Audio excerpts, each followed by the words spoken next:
Maka cara beribadah atau cara beramal sudah diajarkan oleh Nabi kita Muhammad sallallahu alaihi wasallam. Kaifiyatul amal ala manhajis sahih. Cara beramal dengan manhaj yang benar. Kita harus ikut tuntunan dari Nabi kita Muhammad sallallahu alaihi wasallam. Bagaimana sih cara beramal yang benar? Yang pertama, Nabi ajarkan kepada kita al-amal bil farah. Al-amal bil farah. Kalau mau beramal harus bahagia. Artinya kita kalau melakukan sholat, puasa, zakat, haji, harus hadir rasa bahagia, senang melakukan itu. Memang awal-awal terpaksa, tapi jangan berhenti hanya dalam ibadah semuanya terpaksa. Akhirnya menyusahkan dirinya sendiri. Tapi harus lahirkan rasa senang, bahagia dalam beramal. Kalau kita ingin memahami secara mendalam, kita bisa sholat, diizinkan oleh Allah. Berarti kita harus bahagia. Allah memilih kita untuk sholat. Allah memilih kita untuk sujud. Allah mudahkan seseorang mengeluarkan hartanya di jalan Allah. Harus bahagia.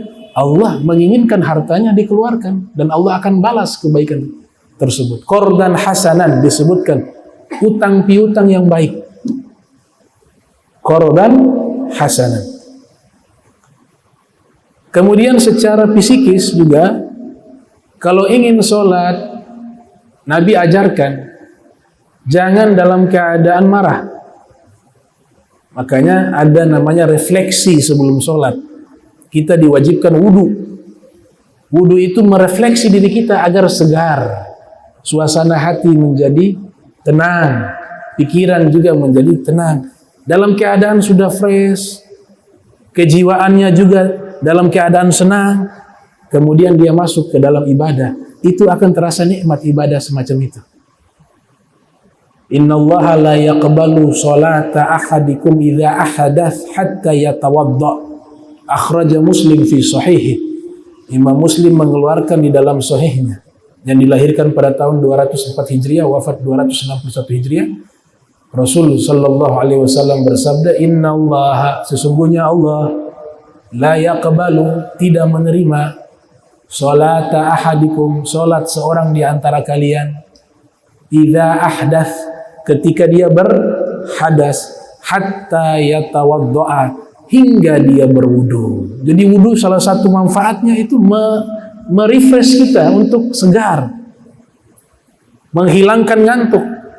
Ini telinga paling banyak sunnahnya diusap dengan air, telinga paling banyak. Syekh Nawawi mengatakan di dalam kitab Nihayatuz Zain, kurang lebih ada yang 15 kali, ada yang 17 kali. Sunnah paling banyak nih. Ternyata salah satu cara merefleksi diri kita untuk menghilangkan rasa malas, rasa ngantuk itu, yaitu di telinga. Kalau makin banyak telinga kena air, itu ngantuk hilang. Jadi sunnahnya paling banyak itu di seluruh anggota wudu, paling banyak yang diusap air adalah telinga. Karena dari sinilah dia merefleks kita, menghilangkan ngantuk, membuat kita bersemangat. Jadi ibadah harus dengan bahagia. Awal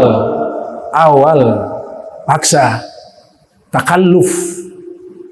Makanya Allah isyaratkan sabar. Kalau sabar berarti ada tantangan. Itu tahap awal. Tapi jangan kita berhenti ibadah di situ. Semuanya rasanya terpaksa.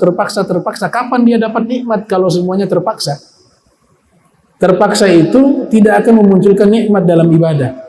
Tapi ibadah itu terasa nikmat jika senang, cinta. Itu baru terasa nikmat. Wa'mur ahlaka bis-sholati wastabir 'alaiha. Perintahkan keluarga kalian sholat dan bersabar. Ini perintah awal. Tapi kalau sudah nikmat, qad aflahal mu'minun alladzina hum fi sholatihim khoshi'un. Nah itu sudah dapat hasil karena ibadahnya farah wal mahabbah. Dia ibadahnya senang dan penuh cinta dalam ibadah. Itu cara pertama yang diajarkan oleh Nabi kita Muhammad sallallahu alaihi wasallam. Oleh sebab itu Nabi katakan, Lisoim farhatani. Orang yang berpuasa, puasa ibadah, puasa amal, dia dapat dua kebahagiaan, kata Nabi. Farhatun indal iftar.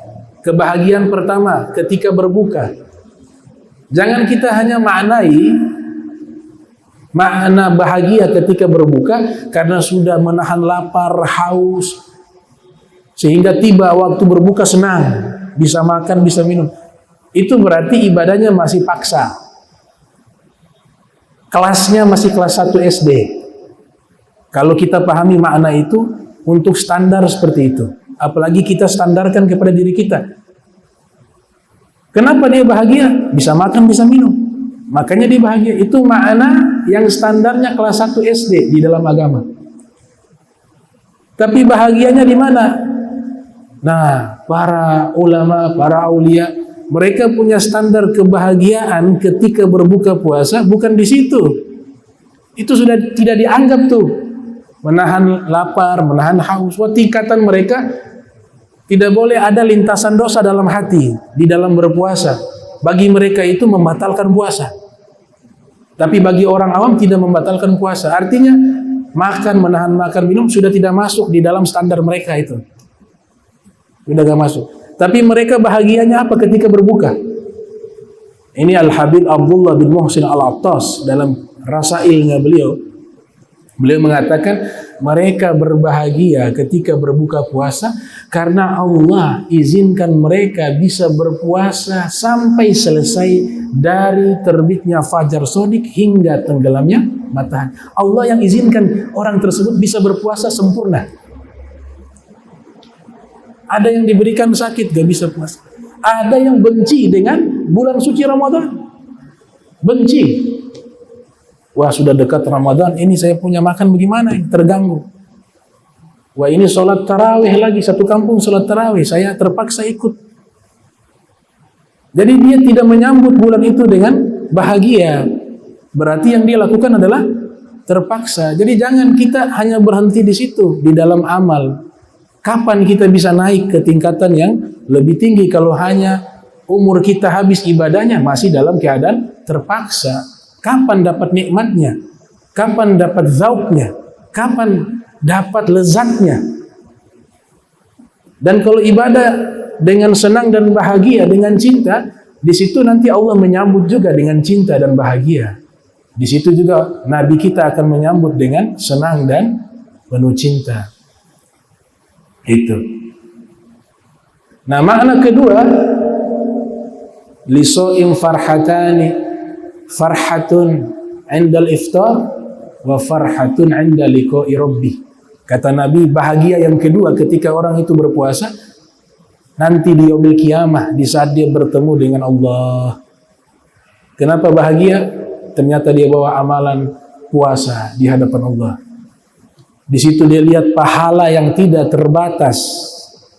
Kan dikatakan di dalam hadis, as-saum li wa ana azibi. Puasa untukku dan aku yang balas. Tidak dibatasi berapa ratus derajat. Tidak dibatasi berapa banyak pahalanya. Tidak dibatasi. Berarti pahalanya sangat besar. Makanya pahala yang sangat besar puasa yang dia bawa nanti di yaumil qiyamah ketika bertemu dengan Allah, itu membuat dia bahagia.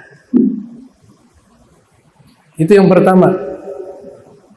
Dan aromanya, aroma orang yang berpuasa yang jika mengeluarkan aroma yang tidak wangi, itu akan menjadi satu kemuliaan di yaumil qiyamah. Allah rubah dia, makna zahir bau tersebut menjadi minyak kasturi. Jadi ibadah apapun itu semuanya mulia. Di dunia dianggap sesuatu yang tidak menyenangkan, mengeluarkan bau busuk ketika berpuasa. Tapi di mata Allah itu dilakukan karena Allah dalam konteks ibadah, maka Allah muliakan dia. Menjadi apa? Minyak, aroma minyak kasturi, aroma mulutnya. La khulufu fami shaim atyab indallah min rihil misik. Aroma bau mulut orang yang berpuasa lebih wangi di sisi Allah daripada minyak kasturi.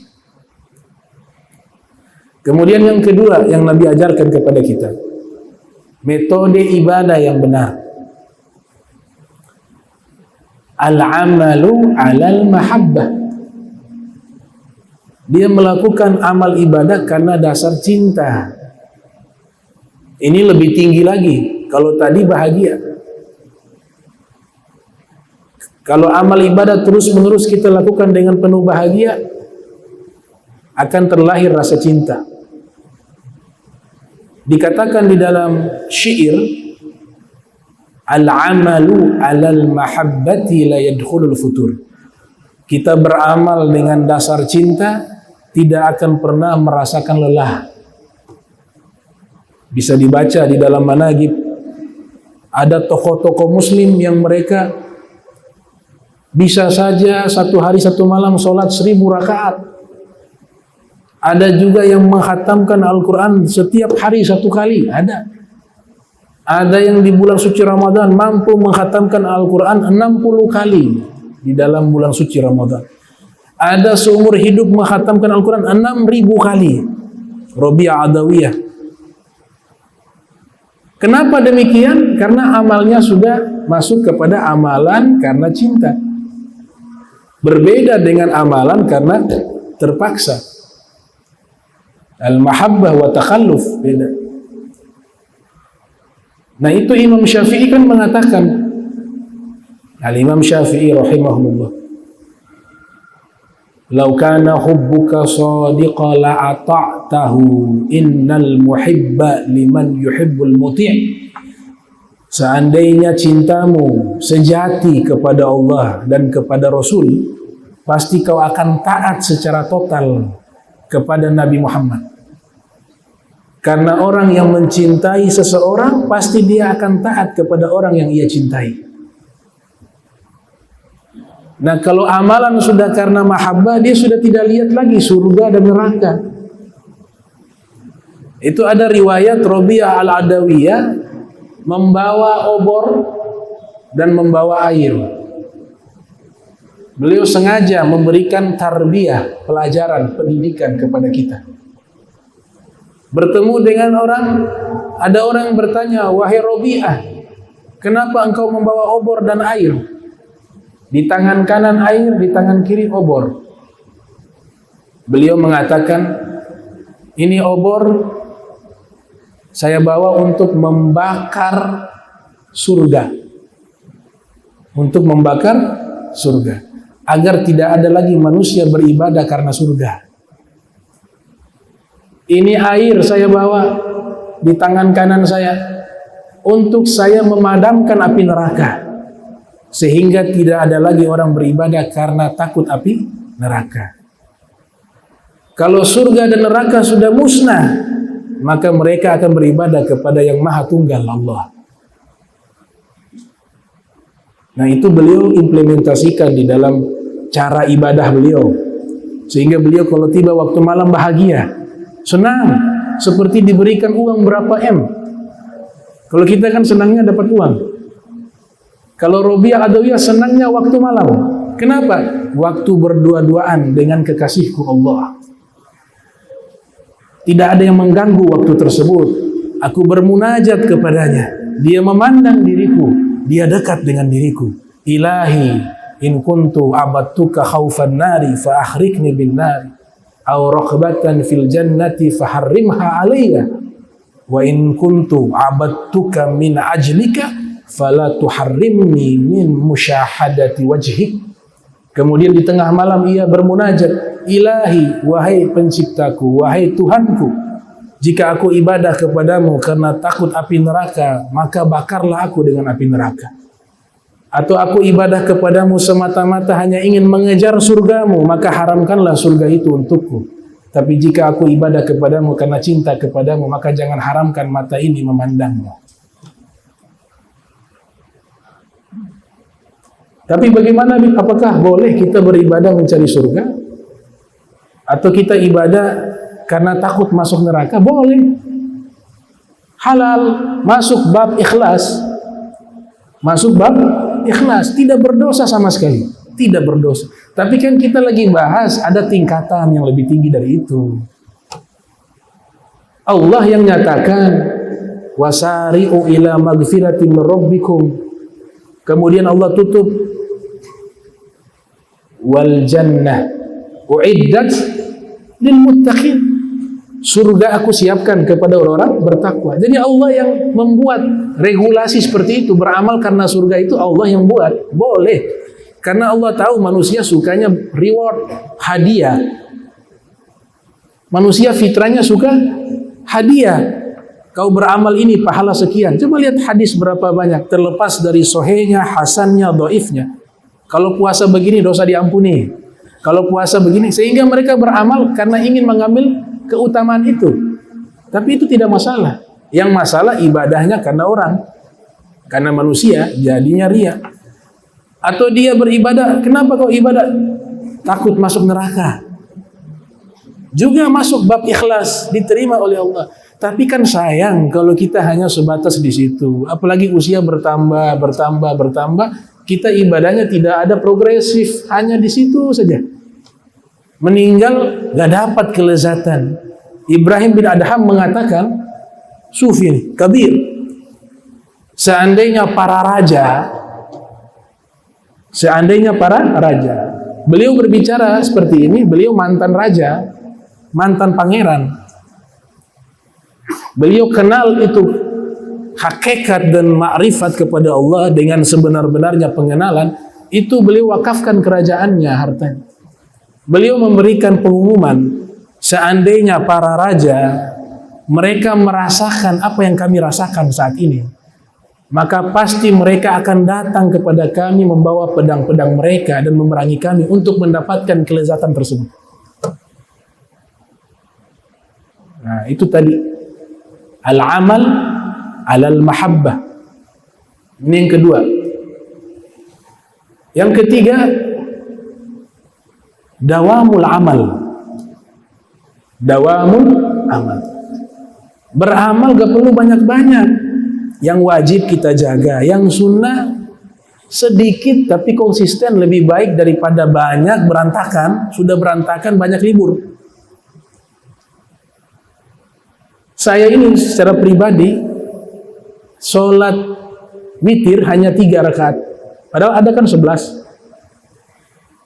Ya karena saya nikmati yang 3, konsisten dengan itu. Kalau 11 saya gak kuat, ya ikut yang 3, yang sedikit lebih baik kalau konsisten dibanding yang banyak liburnya kemudian berantakan.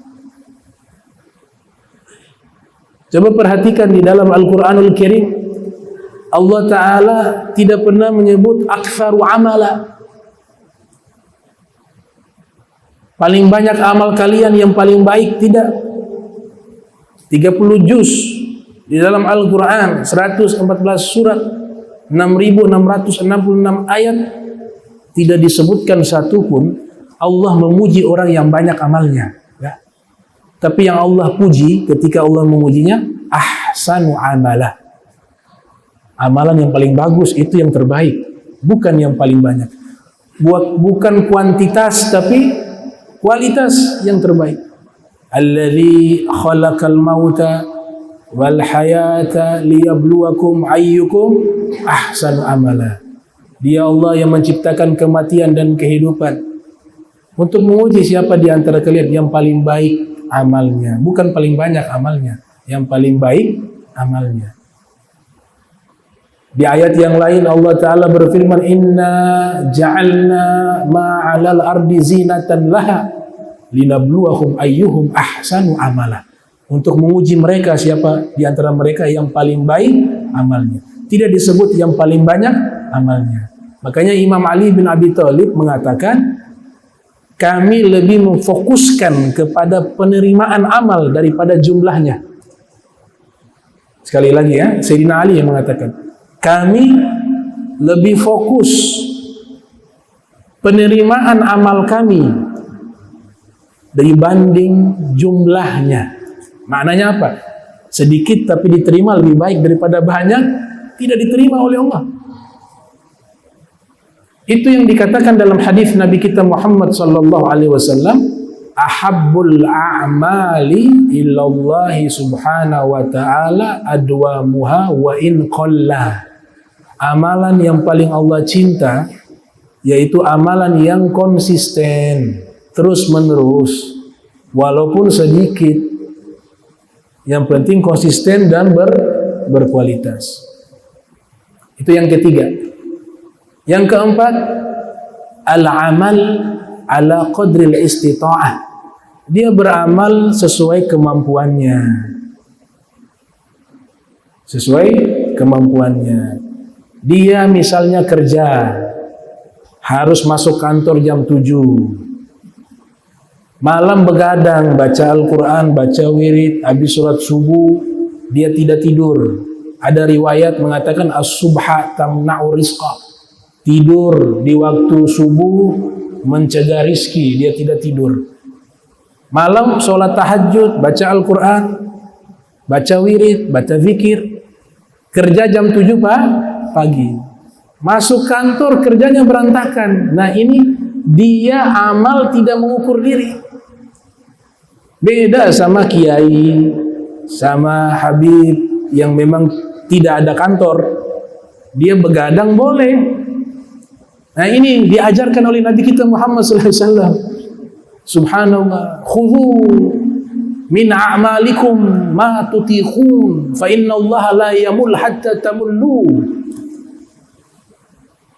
Beramallah kalian sesuai dengan kemampuan kalian, kata Nabi Muhammad SAW.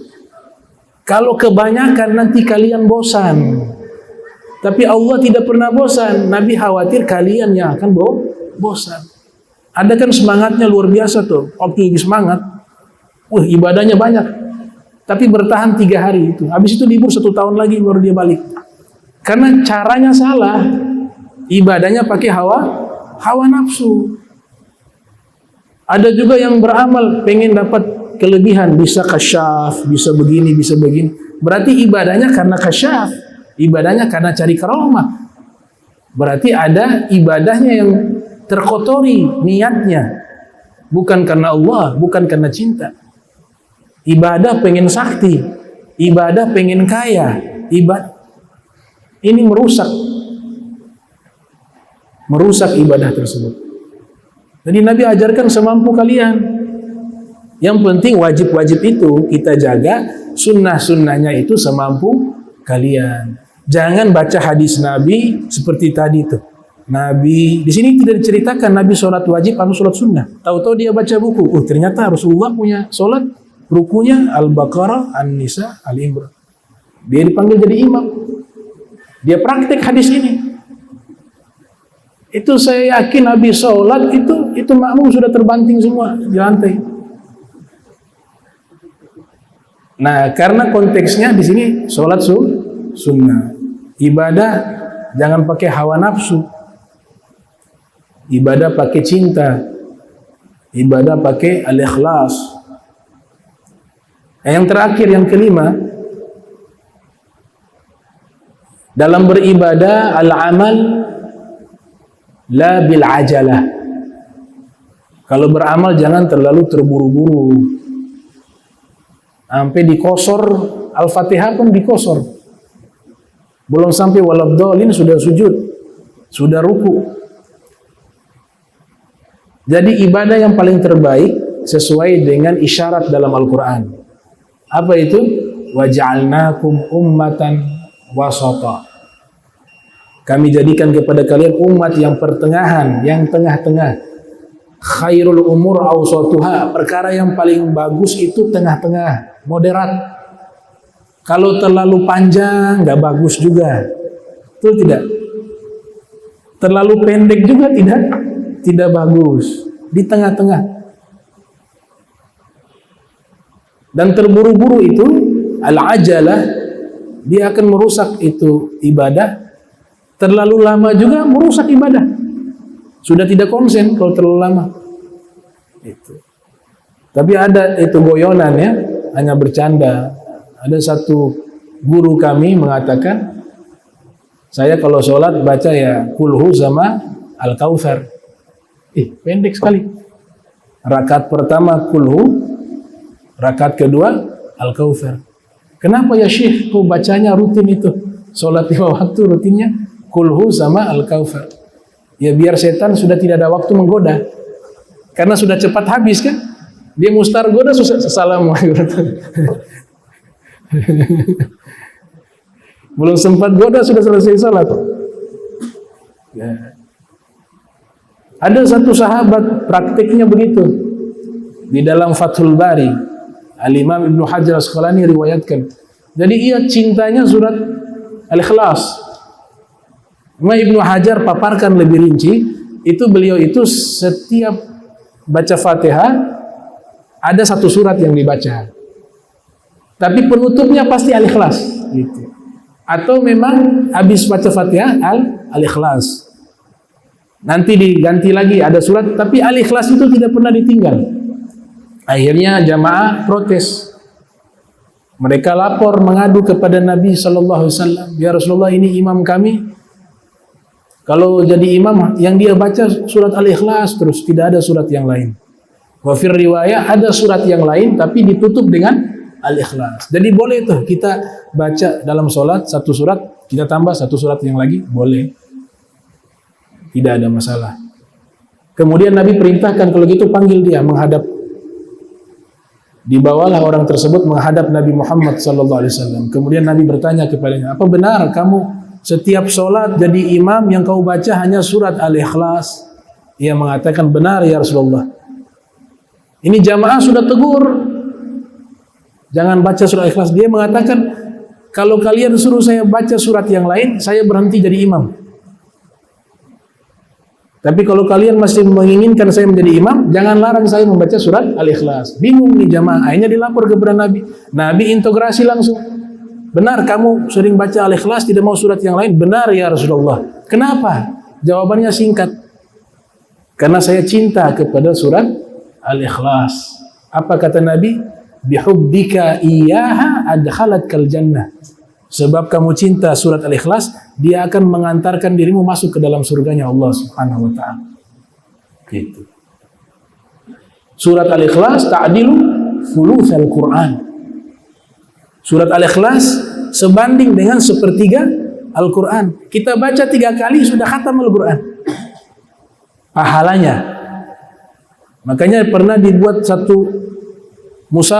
musabaqatut tilawah. Lomba membaca Al-Quran. Siapa yang mampu menghatamkan Al-Quran paling cepat. Kalau tidak salah waktu itu riwayat menyebutkan pesertanya diantaranya Imam Ali bin Abi Thalib. Maka mulailah perlombaan tersebut dibaca itu Al-Quran. Yang lain start dari awal tuh, Al-Baqarah seterusnya. Nah, tahu-tahu Imam Ali, mereka yang masih awal Al-Baqarah, baru berapa ayat, Imam Ali bilang sudah selesai saya khatam Al-Quran. Oh heran, kok cepat sekali. Kata beliau, saya membaca surat Al-Ikhlas 3 kali. Nabi katakan, surat Al-Ikhlas ta'adilu thulutsal Quran. Surat Al-Ikhlas itu sebanding dengan sepertiga Al-Quran. Jadi kalau saya baca 3 kali, saya sudah khatam Al-Quran. Nah ini surat juga boleh kita jadikan amalan-amalan untuk kita baca. Semua ayat Al-Quran itu baik. Ya, jadi tidak ada larangan kita fans sama satu surat tertentu, gak ada larangan. Saya fansnya surat Yasin, baca Yasin saja gak apa-apa. Saya fansnya surat Al-Kahfi, baca surat Al-Kahfi. Tapi ada momentum kita harus baca dari awal sampai akhir 30 juz. Momentum yang paling baik kan Ramadan, biasanya seperti itu. Tapi untuk mencintai satu surat tidak ada larangan. Sebagaimana tadi sahabat, ia mencintai surat Al-Ikhlas, Nabi mengatakan bihubbika iyyaha adkhalatkal jannah. Dengan sebab kau cinta kepada surat Al-Ikhlas, dia akan mengantarkan engkau masuk ke dalam surga.